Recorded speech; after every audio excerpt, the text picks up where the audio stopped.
Subnet masks. You already know about the network mask. If we know the network mask, we can identify the network address of a given IP address. If we know the subnet mask, we can identify the subnetworks for a given network. Therefore, network and subnet are technically different, and network mask and subnet mask are also technically different. But both describe the common term network, because subnet is again a network. Why do we need subnets? If you remember class A and class B addresses, class A address has 24-bit long host addresses and class B has 16-bit long host addresses. That means there are a large number of hosts within one network. Usually, we do not need that much of hosts within one network. And also, it is more difficult to manage than managing a small network. Then the solution is to divide the large network into small networks. Therefore, we can take some additional bits from host side to the network side of an IP address and create subnets. In the previous videos, I explained about the IP addresses and three main classes of IP addresses.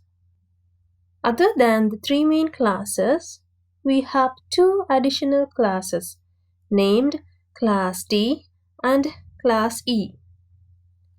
If you want to decide the class of an IP address, you can simply check the starting bit pattern of the first octet, and you can check the network mask to find its network address.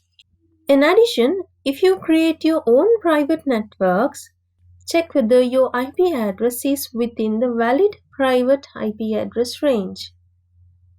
Now let's create subnetworks. Here I have a class A network which usually has 8-bit net mask. To create subnetworks, I need more bits for the network side.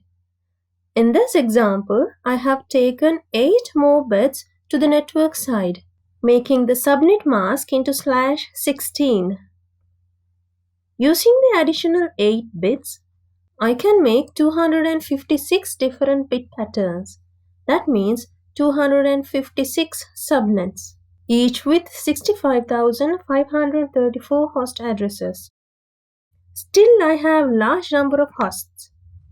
Managing 65,534 hosts within one subnet is also difficult.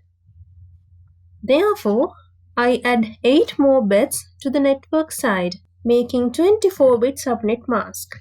Now I have more subnets than before, because now I have 16-bit bit patterns to make the subnets. This is a Class B network with a default 16-bit net mask. What happens if we take 8 bits to the network side? Then we have 256 number of subnets, each with 254 hosts. This is a summary of all the examples I have explained.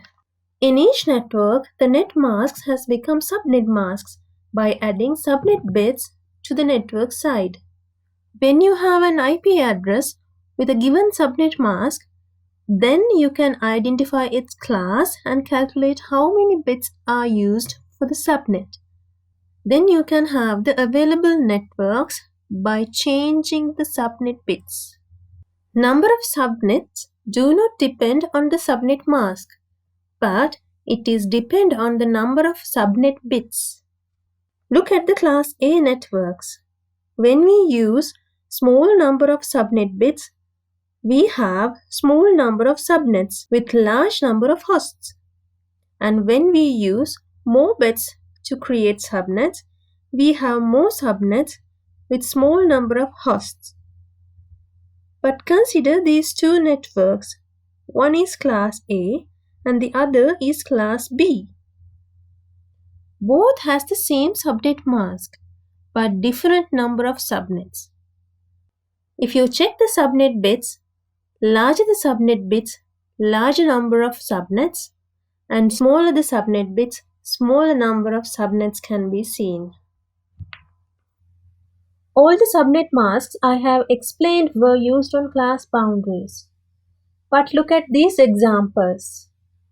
Here we have 23-bit, 26-bit, and 30-bit subnet masks, which are not used on class boundaries.